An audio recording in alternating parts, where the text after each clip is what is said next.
This is the story of the rise of a man of great spirit and will and heart.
Fight 147-138 for the winner and new junior Evander Holyfield.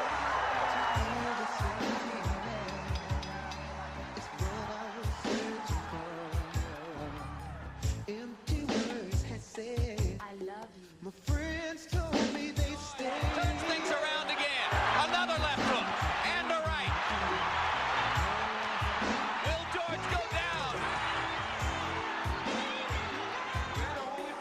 In at 217 pounds. Crowd rises to its feet. For the second year in a row, they fought the fight of the year.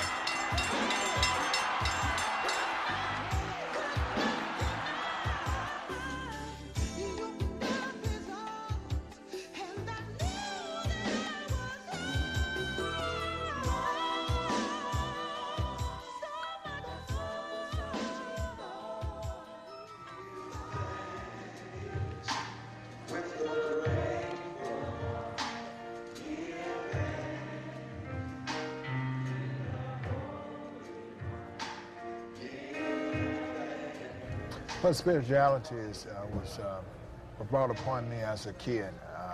My mother, my grandmother, and they made us go to church. And Jesus has been with me from that time until now, and it's something that I live by, and something that keeps me in line. It is a summer morning at the edge of Atlanta. Evander Holyfield, the three-time world heavyweight champion, attends a Bible study session at World Changers Ministries. For Holyfield, it is his faith that gives meaning to his life. His faith strengthens and restores him. It brings him solace.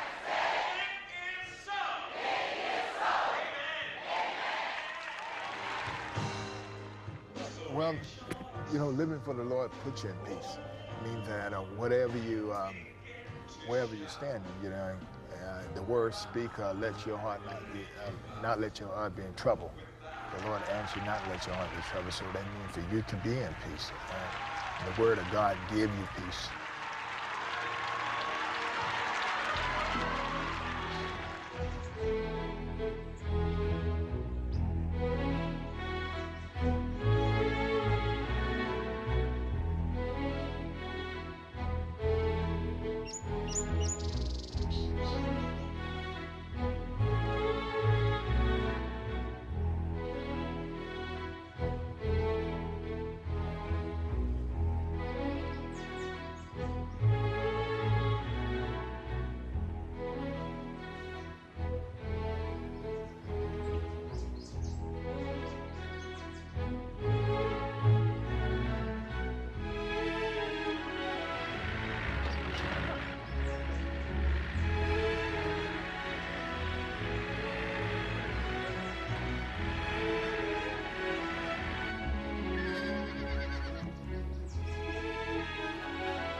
I used to say, that's my horse, the black one.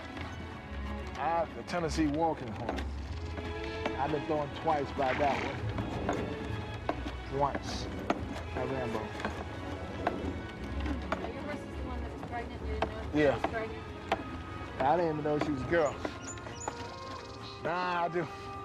I don't know that much about horses. Well, I would say that if you had to write a story about my life to this point, you would say, well, here's a man that was born and didn't have a father with him. He had a mother of 8. He was the youngest one, and he had to strive hard from the time that he was born to now. Did this man pay the price?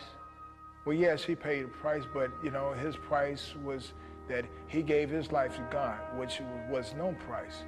And so here's a man that was raised up on God from the birth, and he actually tried to do everything that God asked him to do. When no buses or nothing like that, when you went to work, wherever you went, you had to walk, you know.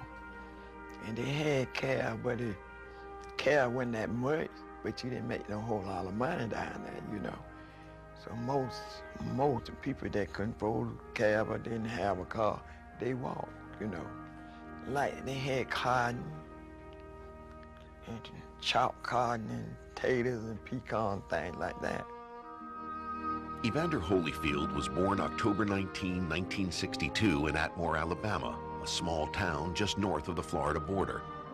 He would be the youngest of 8 children. His mother, Annie Holyfield, was a short order cook working long hours at Atmore City Cafe. When I started working at City Cafe, I started at a dishwasher. Then I went from a dishwasher to a shard off. Sally girl, from Sally girl to a shard off, from that until a head cook. And well, you didn't make no whole lot of money. We did work from 10 to 10. The Remembrance Alabama is that, you know, we stayed in a house that would probably be considered as a shack. We can see the moons and the stars at night, had holes in the ceiling when it rained. In the family, I'm the youngest, 8. There's 4 boys and there's 4 girls. And I guess in my position, I was the little boy that everybody told what to do. I had to listen to everybody. Everybody was responsible for me. Only thing I got was love, which is the most important thing, but as a kid, you just don't realize it. You like to have the shoes and the clothes and things like that the older people will get. I got hand-me-downs. Shortly after his birth, Annie Holyfield gave her youngest son the nickname Chubby. Shubby, as she says it, in order to remember a lost friend. That day, she just fell on my mind. And Chubby would run around there playing. And I would just look at him. And I said, I'm gonna call him Chubby. So I would never forget Chubby. My mama started off calling me Chubby. So, you know, I never was fat, but everybody called me Chubby. It's just a nickname that stuck with me, that my mama called me Chubby because her girlfriend's name was Chubby. After when I wanted her to meet Chubby, I wanted her to let her know I never forgot her. I never stopped loving her. I never forgot her. But I didn't get changed, you know. She never did get changed to meet my son.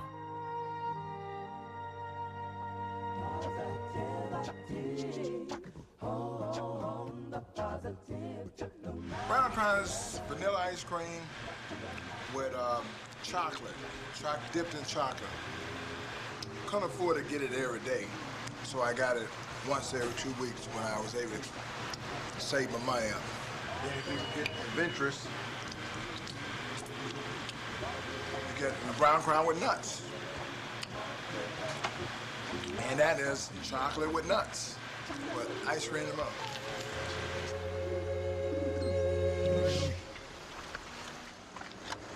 Well, we are at the Fulton County Stadium, but this is the neighborhood I was raised in. This is the first neighborhood that when we moved from Alabama, we moved here when I was 3 years old, called Summer Hill. Young Evander was unusually energetic, frightening neighbors by climbing anything that was climbable, including telephone poles. But Annie Holyfield found a solution, the Warren Boys Club.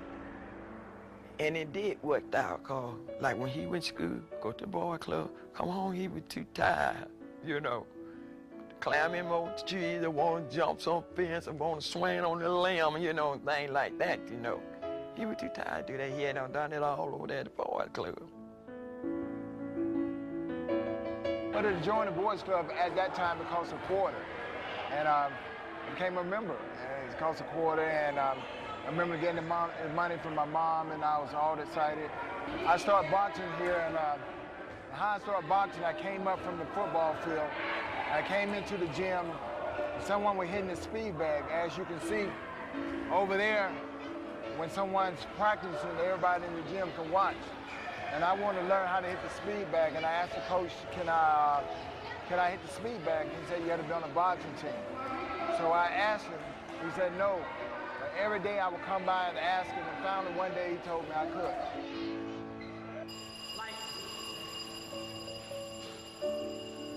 Well, you know, when I started, when I was young, the glove was like 14 to 16 ounces. And you know, at 65 pounds, the glove kind of reached almost your elbow. And they were so heavy. And when the referee said boxing, usually the guy that get the first shot usually win, because you hit the guy and the other guy start climbing. The referee will come in and stop the fight.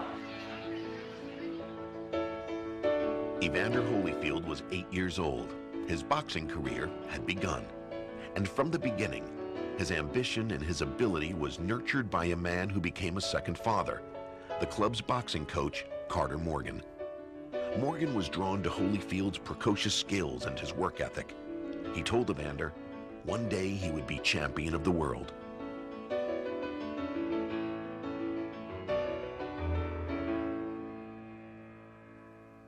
Well, my coach here was named Carter Morgan. He the coach that responsible with my foundation of boxing. He's the coach that gave me the goal to be a heavyweight champion. And he cared for me as I was his grandson. And he provided things that normally that people that didn't provide unless they were their parent. He gave me shoes, clothes. I feel that he was the person that I was missing in my life. My mother was very strong, but with this man could pull the best out of me. One thing he taught, never ask too many questions. If you want to know how to do something, you watch and you pay attention, but don't ask any questions. Who is you to ask questions? You ain't smart enough to ask questions yet. So I would learn by watching and just hearing. And he would always enlighten me on things. He would always talk to me. He always said that I was different from the next person. I didn't ask questions, I just didn't know the reason why I did it. But once I got older, I didn't have to ask him questions because I knew the reason why he should jab and throw 1, 2, 3 and things like that. I said, he the one stood by him, did for him. And he the one when everybody else wasn't paying no attention. He seen what nobody else could see. And I said, now anybody should be praised, it should be him. At age 16, Evander Holyfield lost his first coach and second father. Carter Morgan had died of emphysema. Everything I did in boxing at that point in time, I did it to please him. Because he's a man that treated me like I was his son, his son or grandson. He gave me things, and he would take me out of town, and he would ensure my mother that he was going to take care of me. Now this man is gone, and and for a while I was just like, no, I don't have no reason to box. I was empty until the '76 Olympic came about, and I started watching it on TV. Then that's when I realized that, yeah, I want to make the Olympic team, and that's when I decided to do it for me. Featuring Sugar Ray Leonard, the 1976 U.S. boxing team was perhaps the greatest in American Olympic history, winning 5 golds. And watching it all, a student at Atlanta's Fulton High began sharpening his focus. When did I go to senior prom? I didn't go to the prom. At the time, didn't have a car and didn't really have the money to afford it. And then again, I was just so into my boxing, and I had the opportunity to either go to prom or go to Canada. I chose to go to Canada to box, and I went there and I fought in this tournament in Canada, and I won the tournament. After graduating from Fulton High, Holyfield began work at Epps Air Service fueling airplanes. The job's demands matured him, Holyfield said, but the modest pay intensified his Olympic aspirations. I realized at one point in time at that work is that pumping gas till you're 65 years old, that's, that could be tough. And we had a guy named Benny that worked there, and Benny was a lot older, had been there with the company for years and years and years, like 13, 15 years. And to feel that if I worked there 20 more years, 30 years, I can actually just get up to $6 or $7 an hour, it would have been heartbreaking. I was invited to go to Colorado to train on the Olympic team. So at that time, I was sitting there at the table with all the people that worked there, all the employees, and I told them, I said, look, get my autograph now, because you're probably gonna have to wait in line to get it later, like that. And they started laughing. Don't nobody want your autograph. I said, I'm telling you, you need to get my autograph now.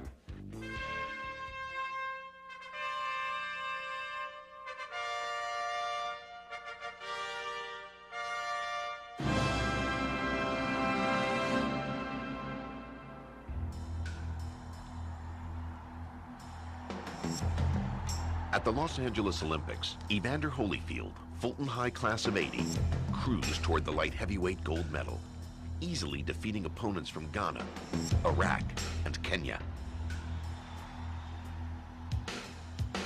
In the semifinals, he faced New Zealand's Kevin Barry, and in the remaining moments of the second round, Holyfield unleashed a pulverizing left hook. The referee was counting him out, and I was saying to myself, no, don't count him out. I want to get him out cold. This is what I'm saying in my mind.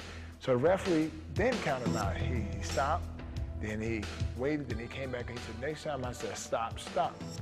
And I said, okay. Then he said, you disqualified. Just as the referee was ordering the boxers to break, Holyfield landed his decisive blow. Stunning many, he was judged in violation of the rules, and the decision awarded to the battered New Zealander.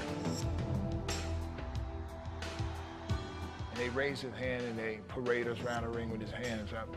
And I felt bad. Then in my mind, I said, no, we in the United States, they can't do this. They're gonna overturn this. And I watched Howard Cosell on TV and he said, well, he came on smiling and said, well, I have good news and bad news. The good news is that Evander don't lose his medal, but bad news, he don't get a chance to go into the final.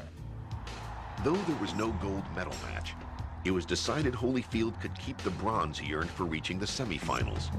And the gold medalist from Yugoslavia was among many to express support. That really hurt. But, all my life, I had incidents like that I felt that I won, that I didn't get the decision. So it was something that I was accustomed to. But I always knew that it wasn't end of the rainbow. I always felt that, it's always something special happens after an incident like that if you just keep the right frame of mind. I fell in love with Evander Holyfield in the '84 Olympics when he had that controversial stoppage at that time. He should have really won the gold in the '84 Olympics. He wound up with the bronze. But for the next 3 days, there was chaos among all the countries there, especially the USA, Cuba, Russia, over the decision that happened to Evander. At no time did I see him waver. I was with him for those 3 days. He just kept a low tone, just kept saying whatever would happen is going to happen, He never, everybody was running around shouting all over the place, and I saw the mental strength in this guy here. These are Jonesboro North apartments. I moved in here when I was 12 years old, and apartment here, 86, was the Lucky Apartments. This is where that I grew up in. Quite an experience, and but it's funny. This apartment here was a lot better than the home that we stayed in. I stayed in these apartments to 1984, coming back and seeing these young kids. And knowing that, for me to be here to show, will inspire them that, you don't have to live here all your life. It's not where you're at, it's where you're going. And that, I came from here and look where I'm at right now at the time.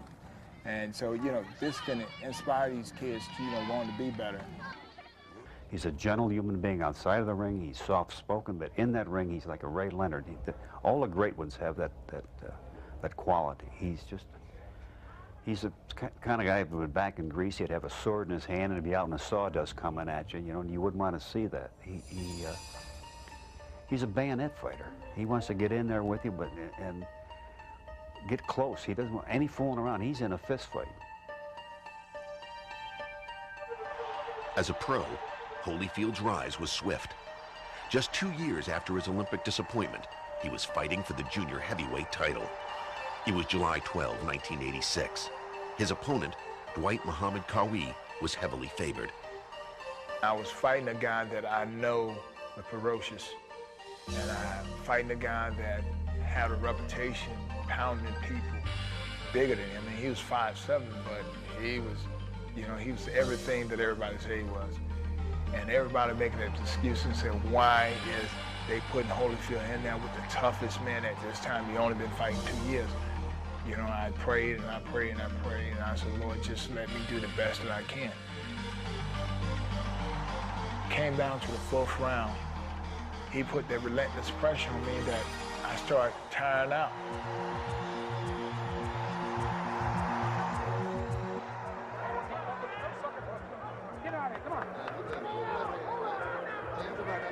After the 4th round, you know, I didn't feel that I had any stamina, and this guy would pressure me, and I just said, you know, Lord, just let me last. You know, I didn't ask the Lord to let me win. I just asked him to let me last. His prayers were answered. These were among the last of an incredible 1,200 punches launched by Holyfield in the 15-round bout.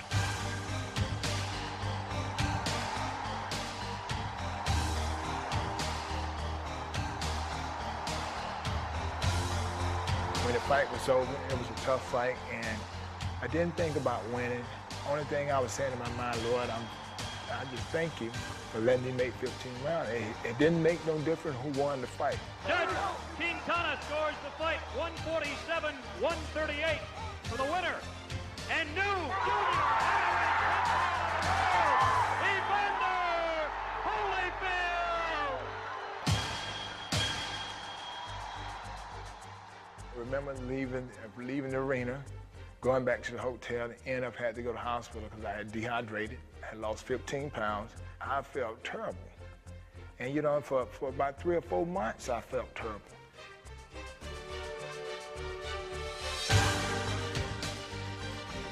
Holyfield's victory over Qawi had been judged the fight of the year.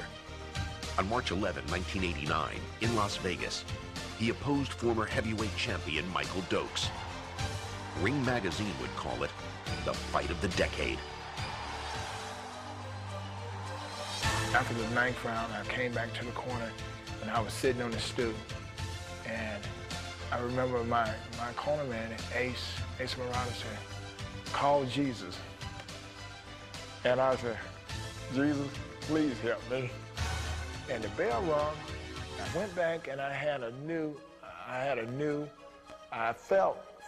felt like I had a little bit more energy going out in that 10th round. And he made some mistakes, and I was able to capitalize, and I knocked him out in that 10th round.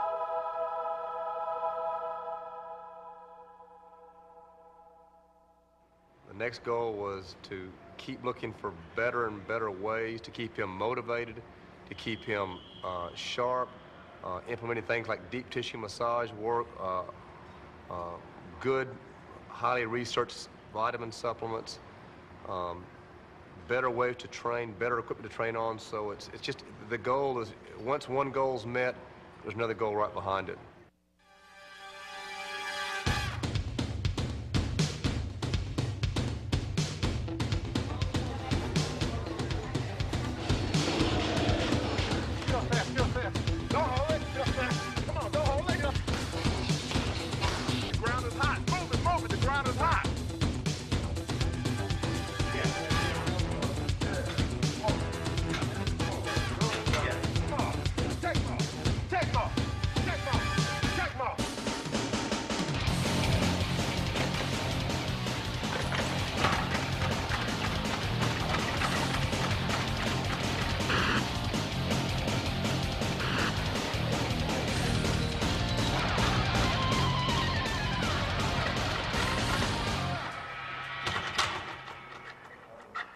The whole purpose was to get him a heavyweight title fight, that Project Omega. And as I told the Duvas, when the bell rang for the first round with Buster Douglas, their project is over. It was just like a final exam. You went to school for all that time now.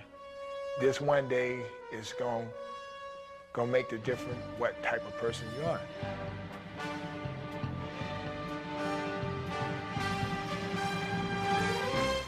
Some 8 months after shocking Mike Tyson, Buster Douglas makes the first defense of his undisputed heavyweight title. And for the first time, the challenger's mother, Annie Holyfield, has asked her son to win this one for her.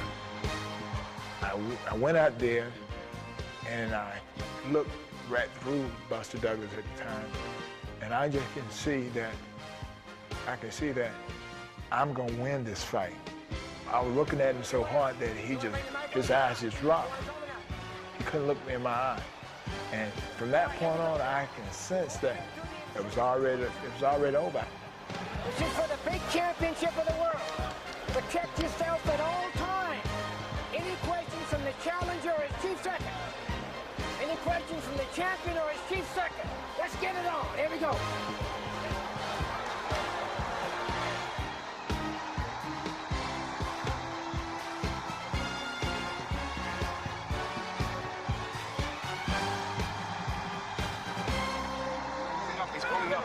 Concentrate, just move and go to that belly. Work with belly. You hit him with the right hand, back with the left hook, right? Let's go.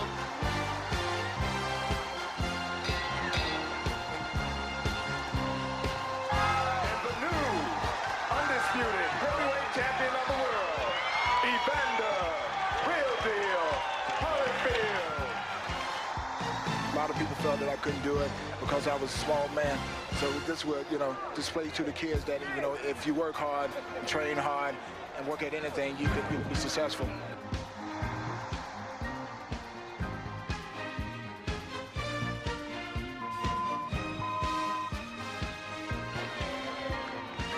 Hundreds lined the streets, waving and shouting to Annie Holyfield, the mayor and city police chief behind her. Well behind them, flanked by marching bands, the champion, Mrs. Holyfield's son, raised in an Atlanta housing project, nicknamed and still called Chubby by his mother. Today, her little boy is the pride of all of Atlanta.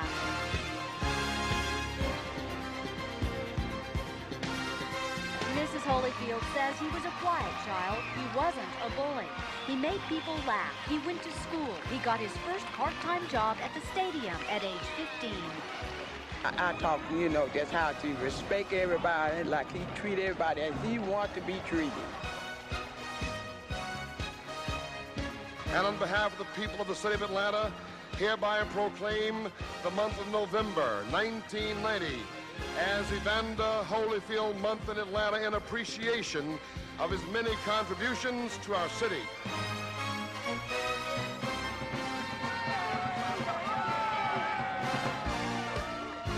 Honored and lost for words, and I just want to say I love you all. Thanks.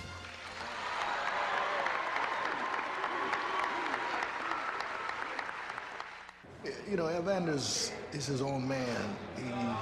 He has his own style. He has his own lifestyle. The way he carries himself, his upbringing. He's a gentleman. he's not a boisterous type of person. He's not vulgar. And it's nothing that's put on. It's just the way he is. And, but he's in a game when a lot of people don't appreciate that type of fighter.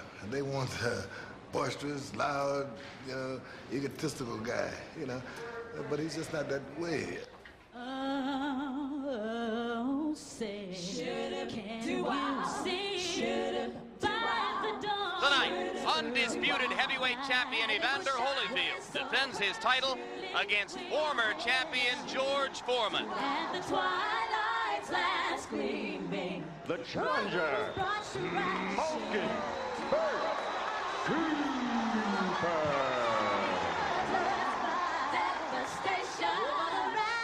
All right, gentlemen, this is for the championship of the world. You've been through all the instructions. Expect a tough, clean fight. Protect yourself at all times. Any questions from Mr. Holmfield's corner? Any questions, Mr. Holyfield's corner? Let's get it on. Another left hook and a right. Will George go down?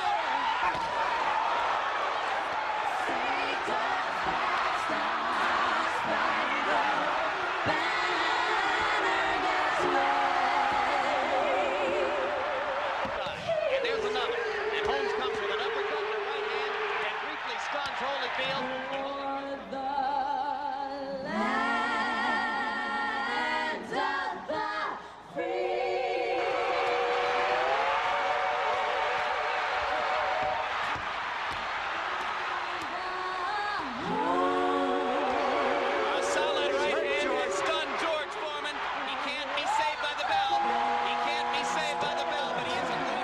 undisputed heavyweight champion of the world, the real deal, Evander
One more time. I'm not just gonna go away.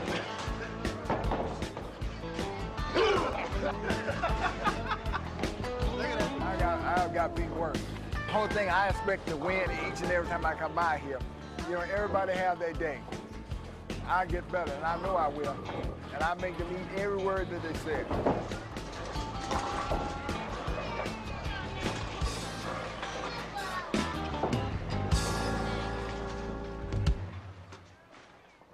The only problem I have with Evander is, and sometimes him and I have had a real big arguments on, is sometimes where's the best Italian restaurant to go to eat and where to go bowl, and he's a stickler for when it comes to bowling, you know?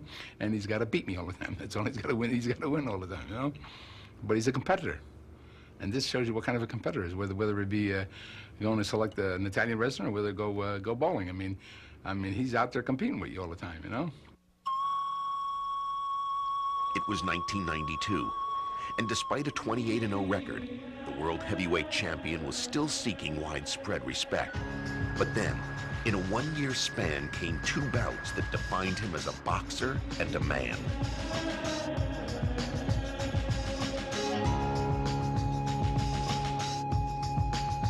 A crowd of 18,000 awaits the fourth title defense for Evander Holyfield a defense which now becomes the biggest test for respect in his 2-year reign as champion.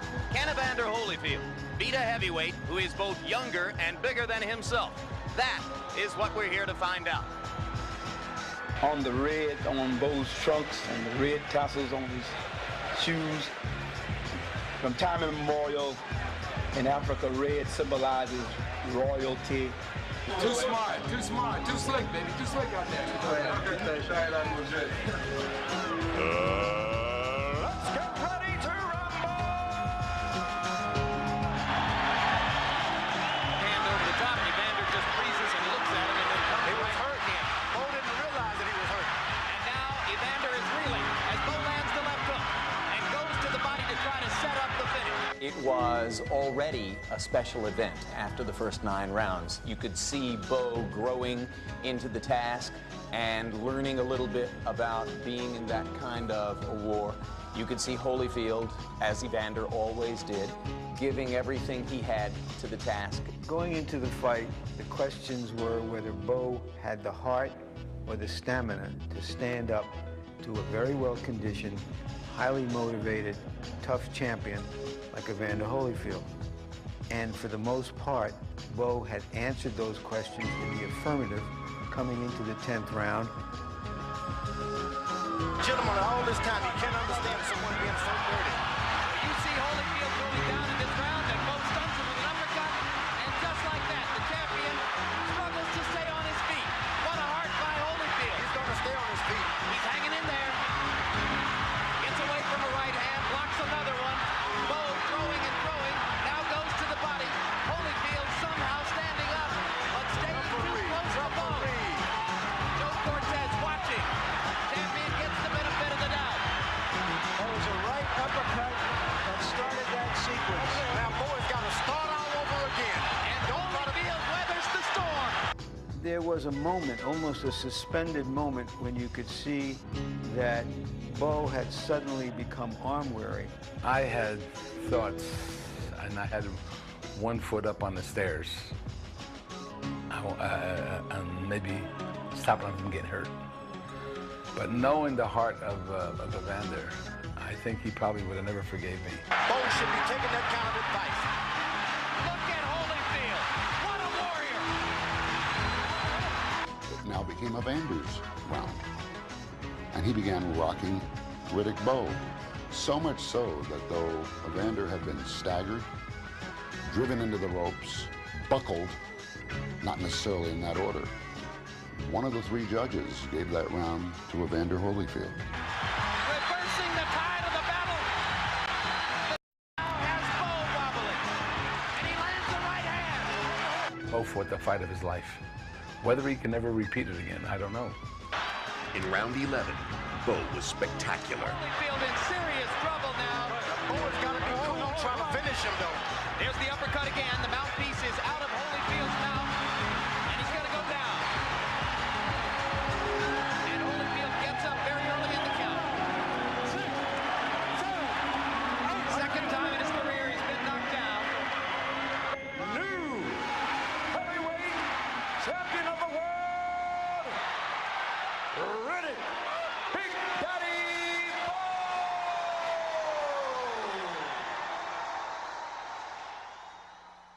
It made me feel that the same way I felt when I lost my first amateur bout. And I lost my first amateur bout when I was 11 years old. And I know how bad it hurt. All of a sudden, I just wanted to quit. I didn't want to have nothing to do with boxing anymore because now all this invincibility is gone. And I didn't want to go. But I remember my mama said, I didn't raise no quitter. You don't quit because of circumstances.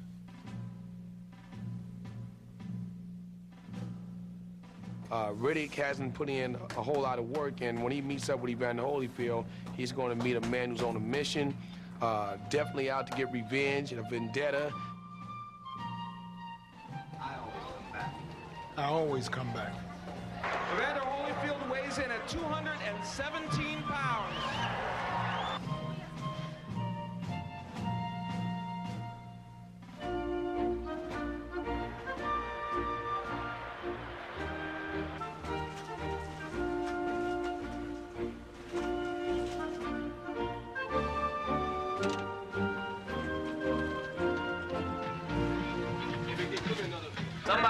pay. He got to pay. He got to pay, John. Help Holyfield to fight to his strengths, Lord, and to capitalize on Riddick's weakness. Yes. We claim it, Lord. And Lord, as Holyfield fights a smart fight, we know you'll give him the strength and the stamina to have the victory. From Atlanta, Georgia, the challenger and former heavyweight champion of the world, Evander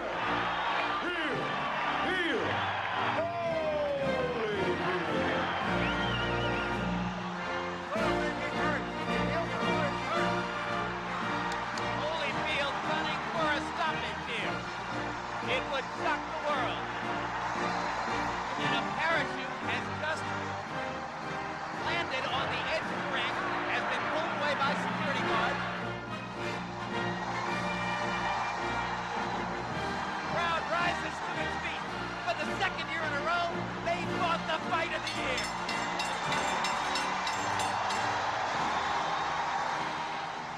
You know, I walk by faith and not by sight. You know, I promised everybody that I was going to win this. And he did it like this! And he did it like this! And he did it like that!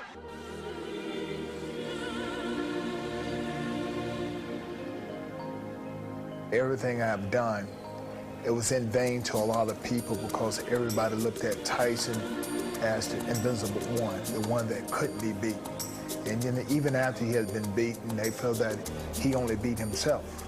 And so regardless to whatever I accomplished, people were saying, they said, well, you know, you didn't beat Tyson. And Tyson was pretty much the measuring stick to pretty much all the boxers. Styles make fights. And in life, the person that's flexible, the person that's able to adapt to different styles is the one gonna have a better run. Tyson was pretty much a one-dimensional fighter, meaning that what he did very well, but he had one way of doing it. If anyone could withstand the pressure he put on and was able to bag him back, then Tyson wouldn't be able to change. I would have to say, after all the fights that I ever fought in my life, that had to be one of the most complete fight I ever fought. My mind never wavered from the first round to the 11th round until I take him out. I was focused and I was able to follow a game plan, and you know, I was able to just thank the Lord for what he allowed me to do. And people looking, they said, what you mean by led by the Spirit? And see, and people don't realize that when you're led by the Spirit, God only allows you to be the best that you could be. You know, when you choose to believe yourself, then you got it going on. But if you have to count on other people to believe in you, they'll railroad you from your belief, because people love to say what one can't do. You know, I love what I'm doing, and I can win that way. And people say, nah, good guys finish last, but they got an opportunity to see the whole world that good guys don't finish last. People with determination, whether they're good or bad, can be winner if they just work hard and never give up. One thing I know, you don't have to go nowhere to learn bad things. Anything good, you got to work at it. I love my daddy.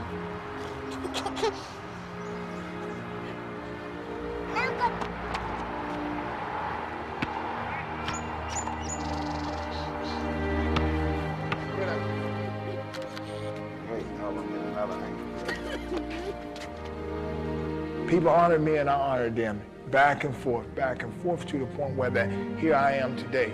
My first coach honored me by doing things for me, which made me honor him. My mother honored me by taking care of me and instilling love in me, so I honor her. So everybody that honored me, I turned around and did the same thing, honored them. You honor the Lord by trying to live for him and try to carry out his will by staying in his word and knowing what to do. The Lord has taught me that we have to love each other, but number one, being able to love yourself. Once you learn to love yourself, then you can love your neighbor right. And that's what it all amounts to, being able to love one another. The credit, said Theodore Roosevelt, belongs to the man who was in the arena, whose face is marred by dust and sweat and blood. who knows the great enthusiasms, the great devotions, and spends himself in a worthy cause, who at best, if he wins, knows the thrills of high achievement, and if he fails, at least fails while daring greatly, so that his place shall never be with those cold and timid souls who know neither victory nor defeat.